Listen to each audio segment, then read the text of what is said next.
Hey everyone, Scott here with another video, and in this video I'm going to be trying to answer this question here. Is Collector's Selection Volume 1 worth it? And for those of you that don't know what Collector's Selection Volume 1 is, let's just jump straight into it. What Collector's Selection Volume 1 was, it was a product that was available on the Premium Bandai website recently. It was a pre-order for a set that comes out in June of this year. What the set contained was 18 cards, some of which were determined by a fan vote. The rest were chosen by the design team, and it cost $90 US. Now that was the price if you are in the US and you ordered it from the Premium Bandai website, which I believe was the only way to get it inside of the United States. Whereas in other countries, Europe and such, you had to order it from local game stores instead. And as such, the prices did tend to vary. I saw some websites here in the UK that were selling it for about just over £80, other ones around 90, and others again even more than that. It was offered for pre-order for about 3 weeks, and as you can see here, pre-orders are closed, which unfortunately means if you missed out on this product, you may not be able to get it, especially in the US. Outside of the US, it may be worth having a look around on local game stores just to see if there are any more available. Some stores may have gone ahead and just ordered a set amount and they still have more available for pre-order. So if you get to the end of this video and you decide that, yeah, actually it is worth it and you want to try and pick one up, that may be your best bet. But if you are in the US and this is the first you're hearing about this set, then unfortunately you have missed out on it. But with it being only 18 cards, and that is one copy of each of the 18 cards for $90 US, that does have a lot of people asking the question, is Collector's Selection Volume 1 worth it? And as I said, that is what this video is all about. So how am I going to try and determine the answer to this question? Well, I've set out a set of rules, and I'm going to be following these rules to try and determine whether the Collector's Selection Volume 1 is in fact worth that $90 price tag. So rule number 1 is we're only going to be taking into account cost of cards. So this means we're not going to be taking into account things like sentimental value, or how much you may like a certain card and feel that having an alternate art version of it is worth the price tag. I mean, maybe if a Heartfelt Plea is your favourite card, maybe this alternate art version is enough right there. That is worth the $90 price tag for you. But obviously I can't speak to that, and that's going to be different for every person, so that's why we're going to be focusing only on the cost of the cards in this video. So rule number 2 is we're going to assume that we want one copy of every card in the set. Now obviously not everyone is going to want one copy of every card in the set, but that is again something you can determine on your own end as we go through and start talking about the cost of the cards. You can say to yourself, well, I don't want that card there, and you can just subtract the cost of that card from the grand total at the end. Obviously, I can't do that for you, otherwise there would be 1,000 different iterations of this video with every possible combination of cards that people do or don't want. And then rule number 3 is we're going to be using Card Market and TCG Player lowest available prices. This is basically because the alternative to buying this set would be to buy the cards from somewhere like Card Market if you're in Europe, or TCG Player if you're in the US. Rule number 4 is we're not taking resale value into account. So with a set like this, you could quite easily buy one copy for yourself, keep the cards you want, and sell the cards you don't want. We're not going to be going over that in this video for 2 main reasons. Number 1, as I said before, I don't know what cards you want to keep and what cards you want to get rid of. That's going to be different for every person. And number 2 is that we don't currently know what the value of the alternate art reprints in this set are going to be. Are they going to be lower than the existing copies of the card? Are they going to be higher? If they are higher, how much? 10% higher, 50% higher, 100% higher? We just don't know that yet until people start to get copies of this set in their hand and they start selling off the cards they don't want. So rule number 5 is we're going to use the price of the cheapest available version. In some cases, like with this Saiyan Instincts, there's not a massive difference between this original SR version and this event pack version, but I will try and make a point of pointing out when there is a significant difference in the price between different versions. And with some cards, like a Heartfelt Plea that we have here, this obviously has an SR version and an SPR version. In the set, it is technically an alternate art of the SR version of the card, and I believe when we get the cards in our hands, down here in the bottom right, it's going to say SR, not SPR, so that's why for cards like this, we're going to be looking at the SR price as opposed to the SPR price. The main reason this rule is in place is basically, I'm going to assume that the reason you want the card is to use it in a deck, in which case having the fanciest art version of it is irrelevant. Obviously, like going back to rule number 1, there are other reasons you may want the card, but I'll leave those up to you to decide.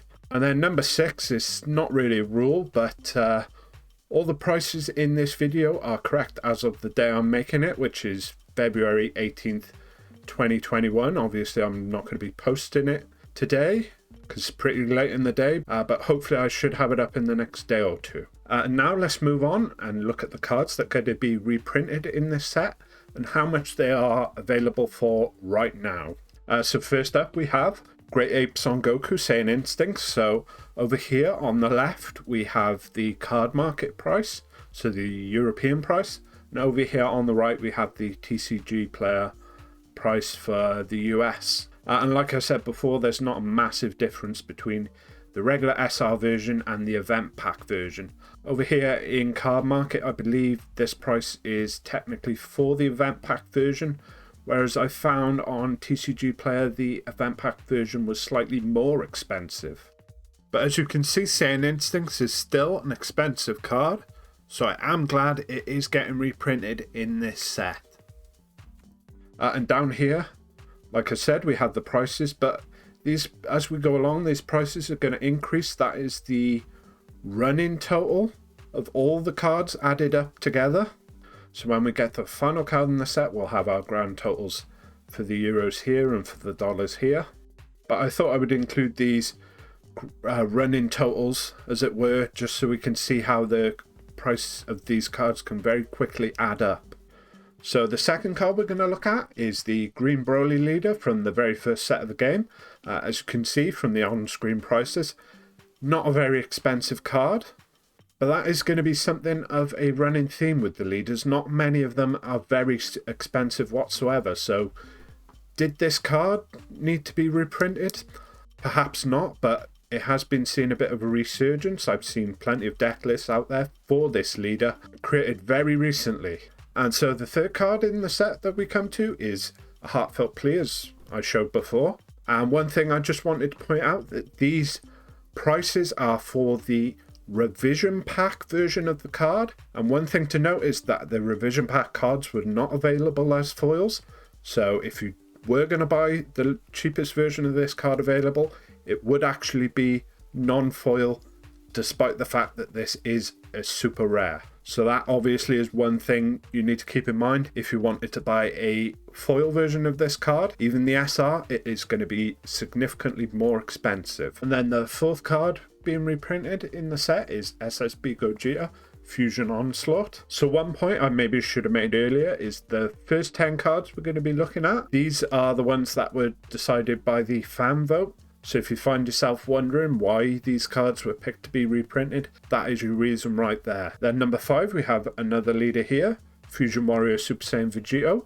Again, not a very expensive card in either region, but I can definitely see why people voted for it. It has very unique permanent skill of giving all your Gokus and Vegetas additional colours. That's not a skill that I believe has been placed on any other leader in the game. So again, I can see why it would be something of a fan favourite. So at number 6, we start to move on to the promos that are getting reprinted. And first up is Goku Black Unforeseen Darkness.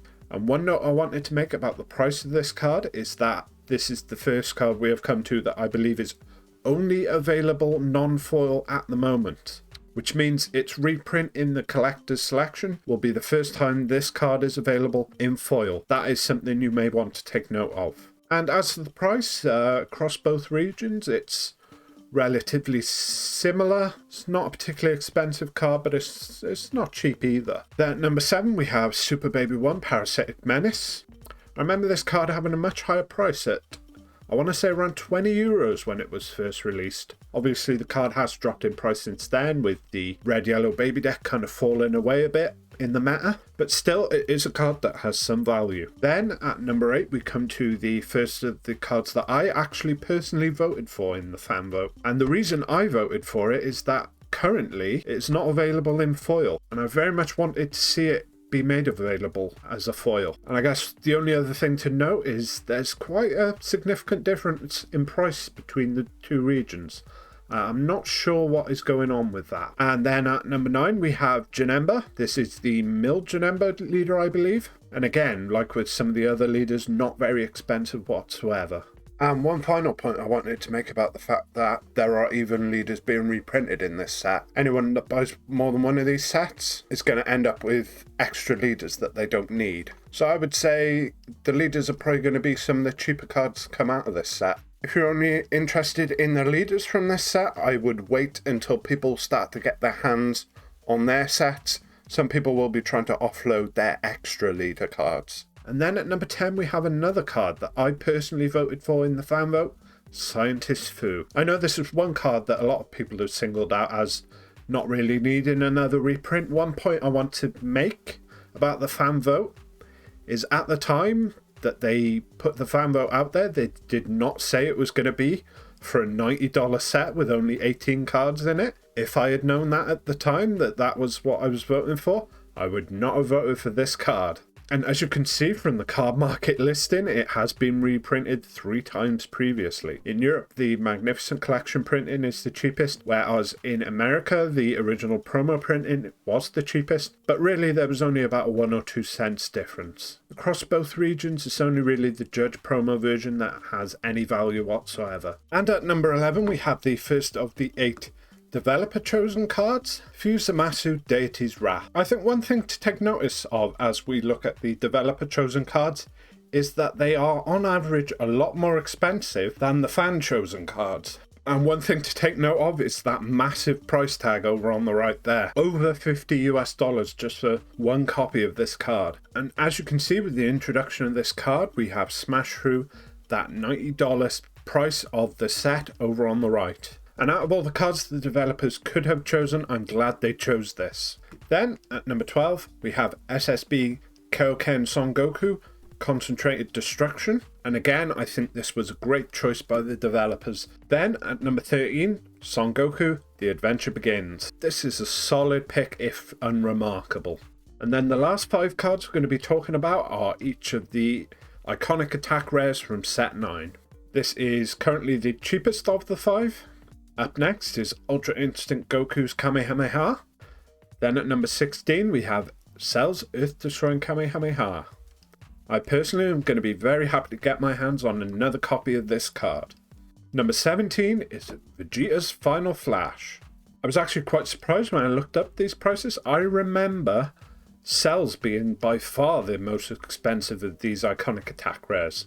Then the final card getting a reprint in the set is Majin Buu's Human Extinction Attack. Overall, I'm quite happy with their decision to reprint these iconic attack rares. And from a price standpoint, you can see how they've really beefed up those running totals down there at the bottom. So there we have it. As we looked at all the cards in the set, we have our 2 grand totals there. €145.93 over on Card Market, and on TCG Player coming in just under $200 at $199.66. So, to return to the question of this video, is the Collector's Selection Volume 1 worth it? Based purely on the price that these cards are at today, the answer is yes, it is more than worth it. If you were to buy one of each of these cards on TCG Player today, you would be paying over twice as much.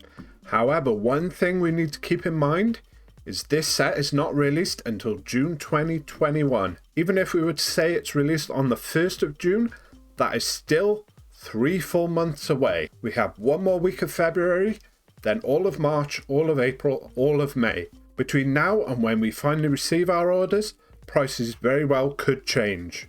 Obviously, the prices of all these cards could skyrocket, in which case this set becomes an even better value, or the prices could plummet. We just don't know yet. And another thing to bear in mind is not only do we have the Evolution Booster out next month, but also the next set in the Unison Warrior series is out in April. And obviously the cards that are released from these sets and the decks that result from those cards could have a drastic impact on the prices of the cards we have looked at in this video. Really, the one reservation I have about this set is the release date. While yes, if you want to buy the cards individually, you're going to be paying a lot more. In that case, A, you can just buy the cards you want, and B, you're going to have them in your hands within a week or two of ordering them. Whereas with this set, if you ordered it the first day it went up, and they don't start delivering them till the last week of June, that would be 5 full months you'd have to wait. And that, in my opinion, is just on the borderline of being an unacceptable amount of time to wait. So that brings us to the end of the video. Hopefully I've answered that question for you. Thank you for taking the time to watch this video, and let me know what you think down in those comments below.